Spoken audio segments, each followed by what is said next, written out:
As lentes dele registraram o cotidiano e a cena política brasileira nos últimos 22 anos. A família é de fotojornalistas e o dom para captar belas imagens parece mesmo estar no DNA. No Iluminuras desta semana, eu converso com o premiado repórter fotográfico e escritor Alan Marques.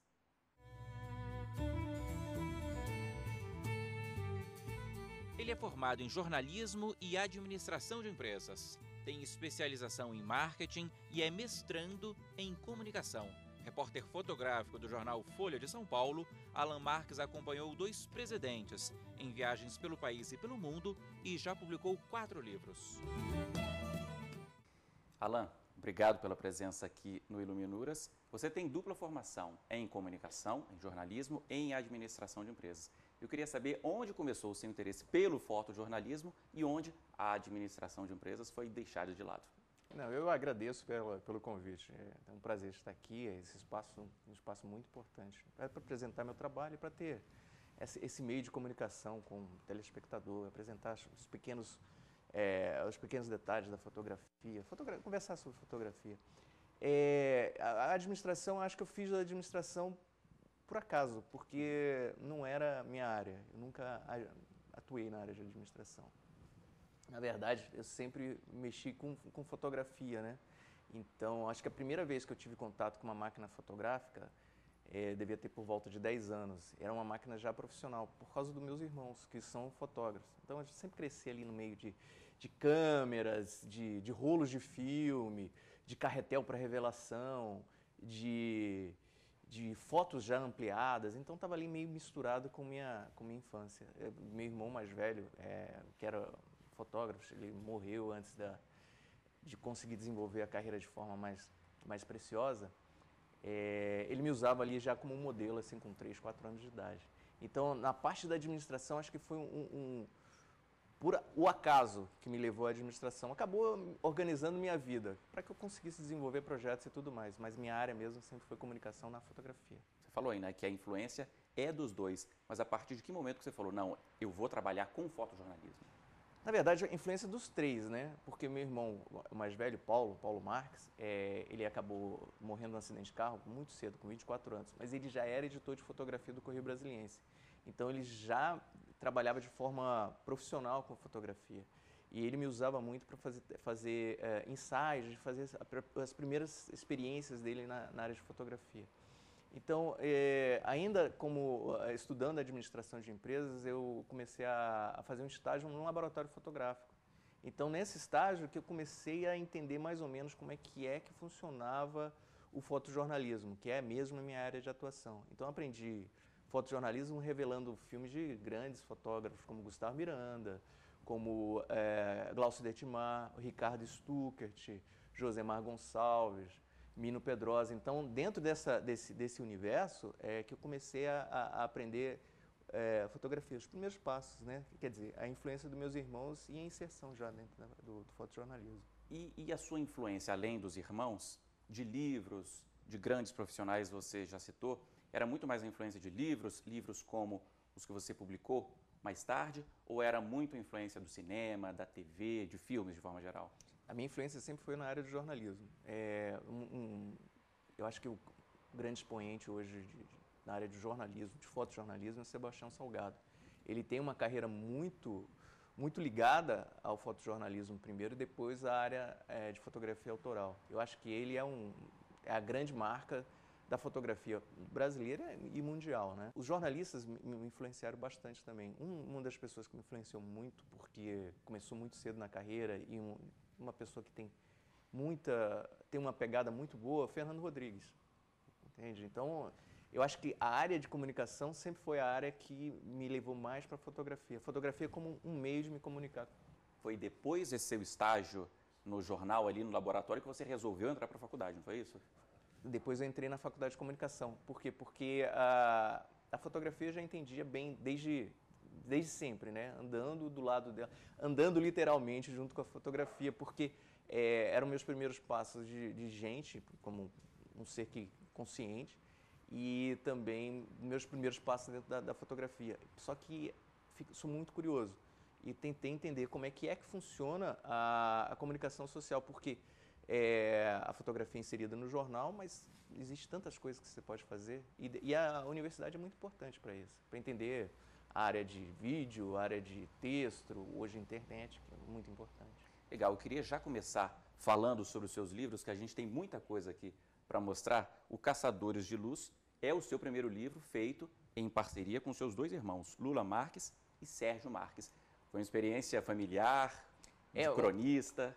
É um livro de crônicas, né? É um livro de história, a gente parte de uma foto, essa foto a gente conta os bastidores de como é que essa foto foi feita. Foi bem interessante trabalhar com eles, porque foi um resgate histórico deles e um resgate histórico meu também. E foi um prazer, você não imagina como é que foi legal ficar contando histórias com os dois irmãos tão influentes na minha vida. E são histórias, o que são fotografias publicadas, vocês depois retomaram algumas e contaram as histórias, é isso? Exatamente. A gente saiu de um ponto, que é uma fotografia importante na nossa vida de fotojornalistas, e começamos a contar como é que foi essa foto. É bastidor mesmo, sabe? Aquele sentimento, aquela coisa que vem do âmago, a angústia, a ânsia, às vezes até para você publicar uma foto, que o resultado não depende só de você, então depende do editor. Então tem toda aquelas pequenas histórias do fotógrafo no dia a dia, do jornalista de forma geral. Bom, eu vou aproveitar e pedir para você ler um trechinho, então, claro, de Caçadores de Luz aqui para a gente.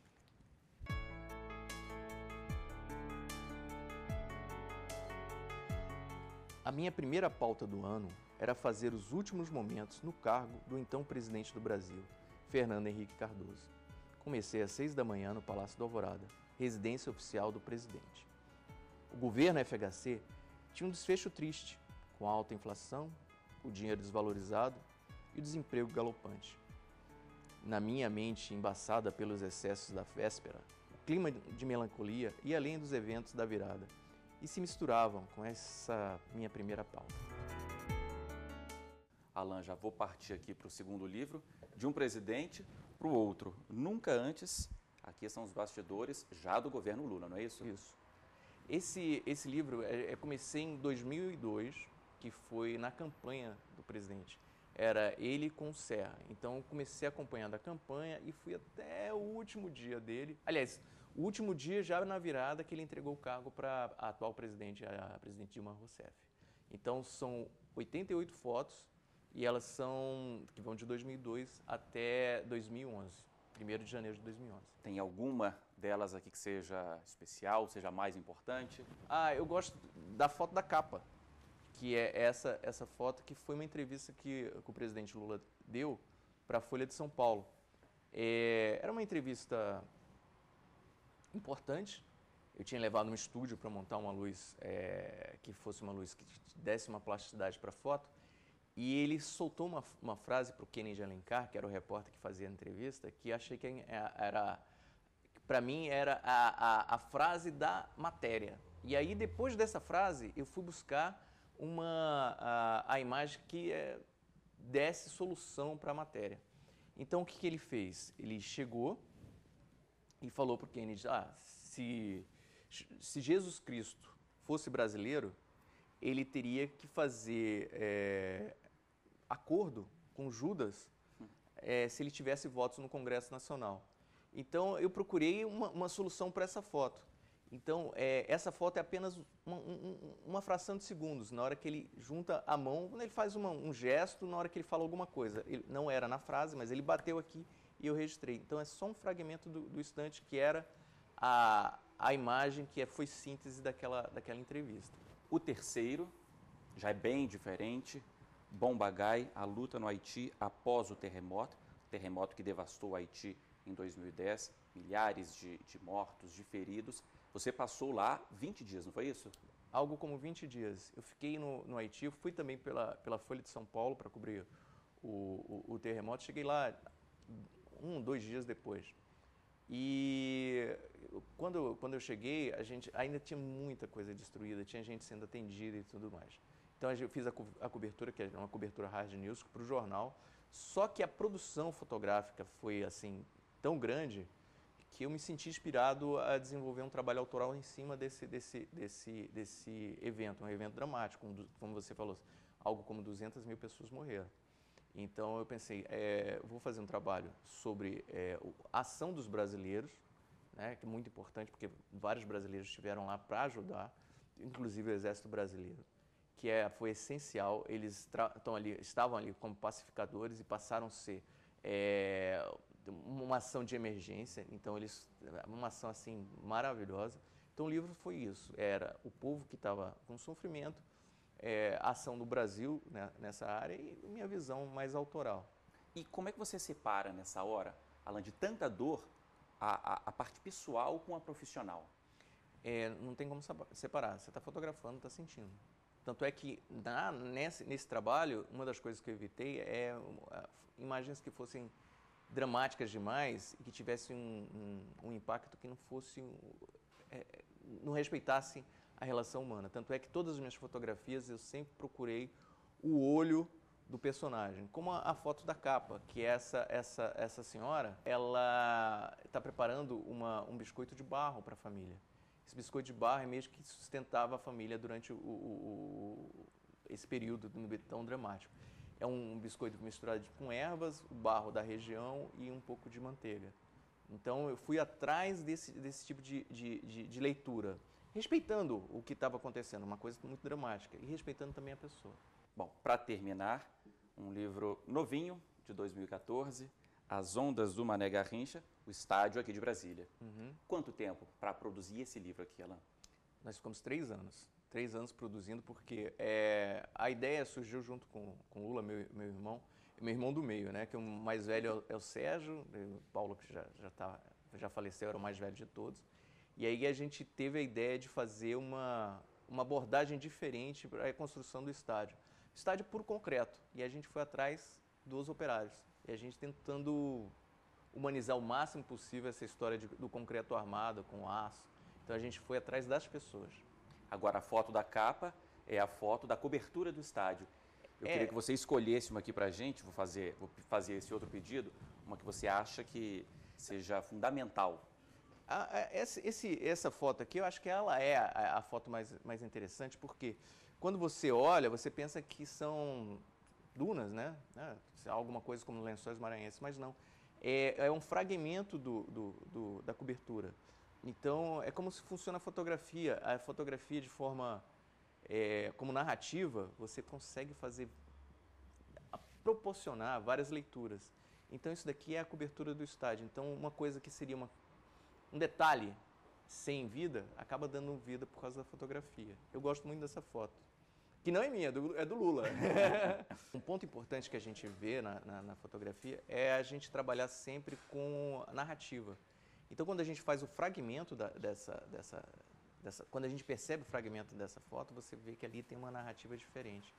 E a gente tentou muito fazer desse estádio não apenas um trabalho de história documental da construção, mas realmente trazer o estádio como um objeto que tem vida porque tomou vida com os operários, que é essa foto dos operários. Deixa eu pegar e mostrar aqui.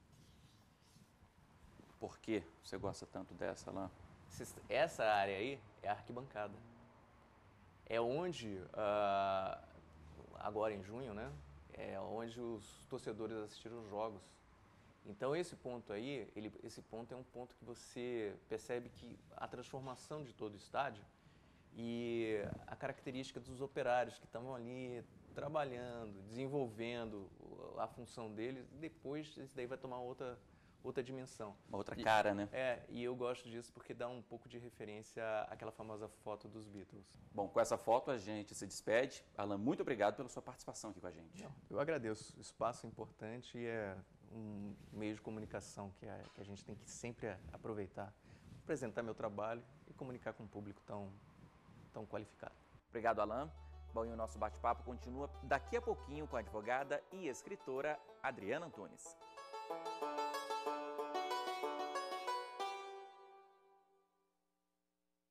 Vem aí o Jornada, o programa produzido pelo Tribunal Superior do Trabalho em parceria com os 24 Tribunais Regionais do Trabalho.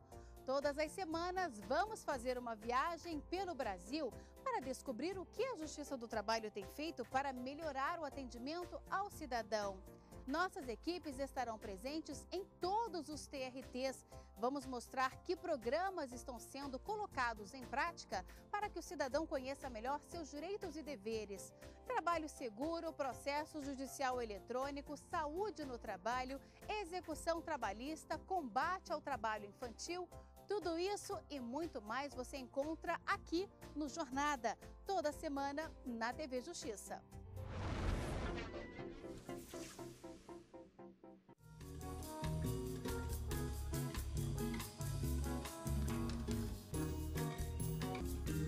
O Supremo Tribunal Federal não se resume ao plenário. Em nossos outros espaços é possível descobrir muito da história e da cultura do Brasil. O tribunal guarda um largo acervo de obras de arte, como um busto do grande orador Rui Barbosa e quadros de artistas brasileiros e estrangeiros. Na biblioteca e na seção de memória institucional não faltam livros e objetos raros. Surpreenda-se! Faça uma visita ao Supremo Tribunal Federal. Para saber mais, acesse www.stf.jus.br.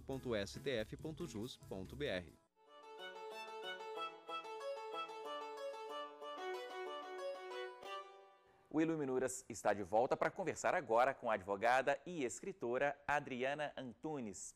Adriana, você é advogada e também é formada em letras. Eu imagino então que ler seja paixão, obrigação, lazer, de tudo um pouco, é isso mesmo? Isso mesmo, Paulo. Eu sou formada em letras, né? Entrei muito cedo na faculdade, eu era uma jovenzinha de 15 anos e era uma paixão, assim, indescritível. E aí eu fui fazer letras e as pessoas me perguntavam, letras? Mas por que letras? Ninguém conseguia entender essa minha opção.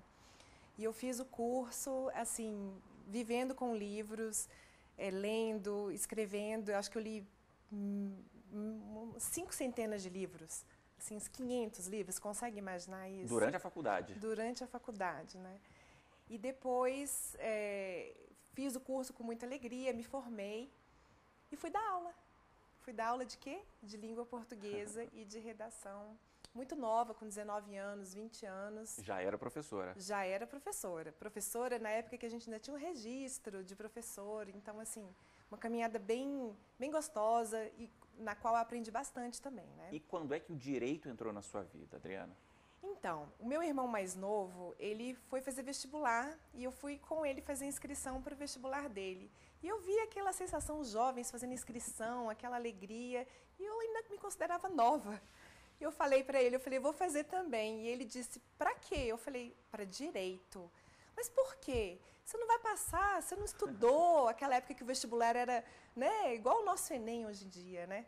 Eu falei, não, eu vou fazer, eu sei muito língua portuguesa, eu sei muito redação, eu vou passar. E eu fiz para direito e quando eu entrei na faculdade de direito eu me encontrei.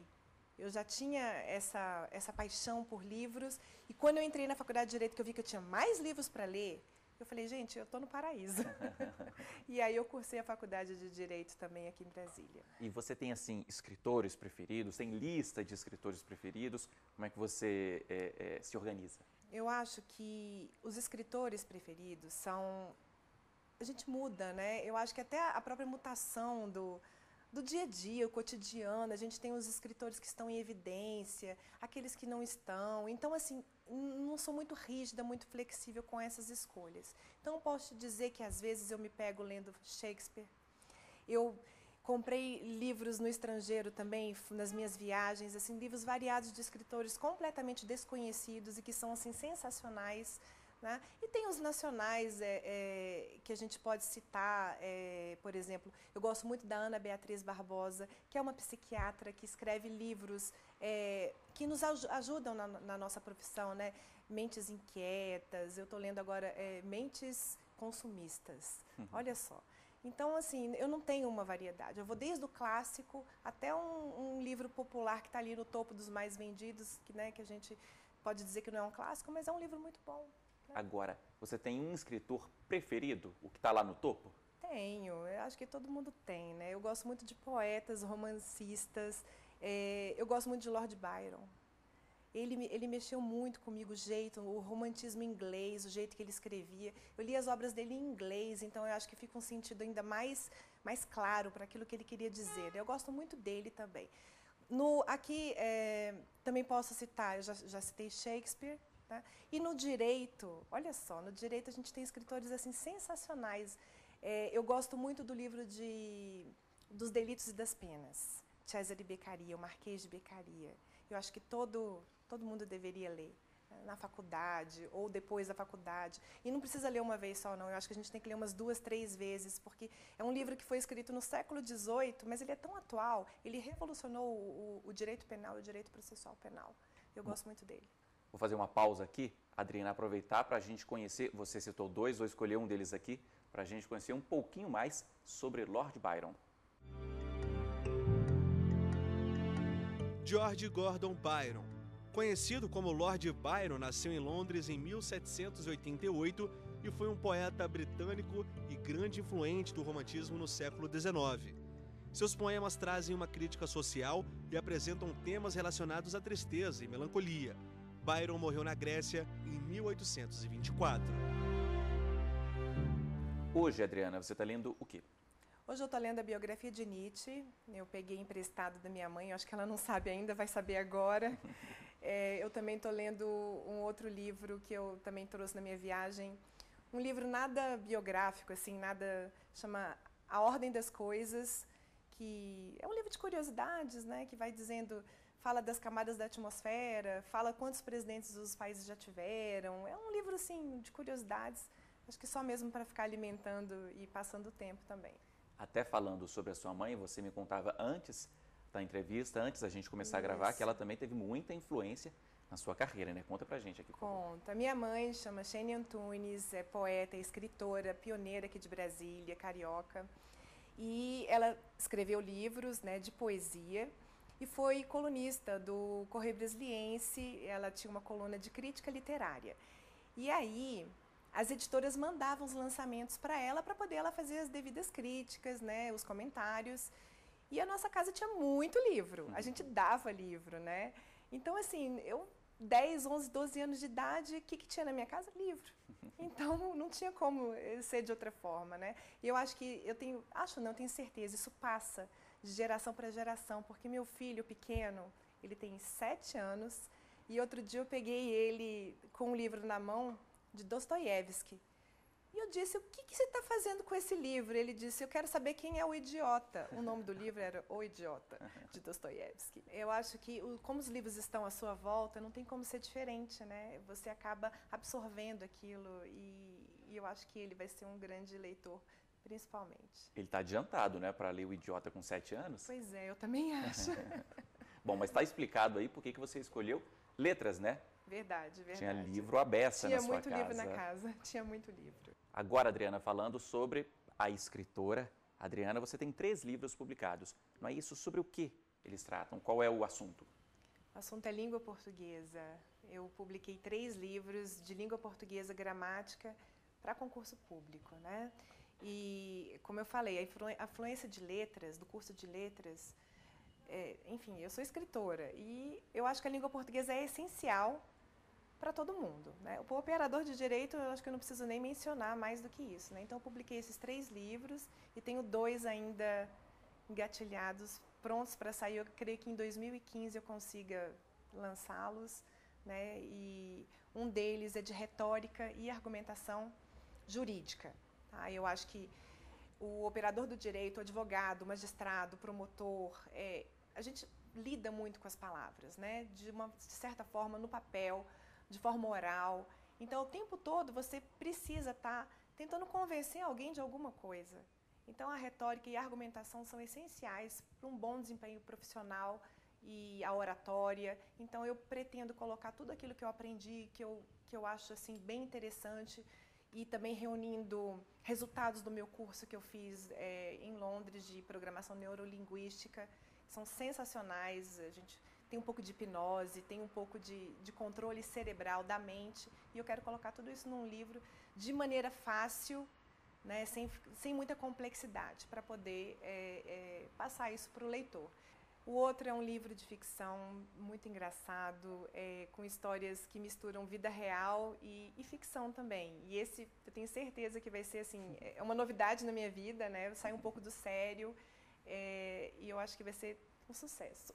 Para terminar, Adriana, você é advogada, também é professora. Que livros os seus alunos não podem deixar de ler? Meus alunos já sabem, eles vão ver essa entrevista. Língua portuguesa, essencialmente. Não digo para vocês decorarem toda a teoria da língua portuguesa, mas não custa nada saber como as palavras são escritas, como escrever melhor. A gente não precisa usar a complexidade, não precisamos de português rebuscado. Uma linguagem clara, objetiva, isso é essencial. E tudo aquilo que eles quiserem ler, jornal, revista, livro, mas não deixem de ler. Ok. Adriana, é isso. Muito obrigado pela sua participação aqui conosco. Excelente, eu que agradeço. Bom, e o Iluminuras termina aqui. Para rever este e outros programas, basta acessar o site da TV Justiça, tvjustiça.jus.br. Até a semana que vem. Tchau.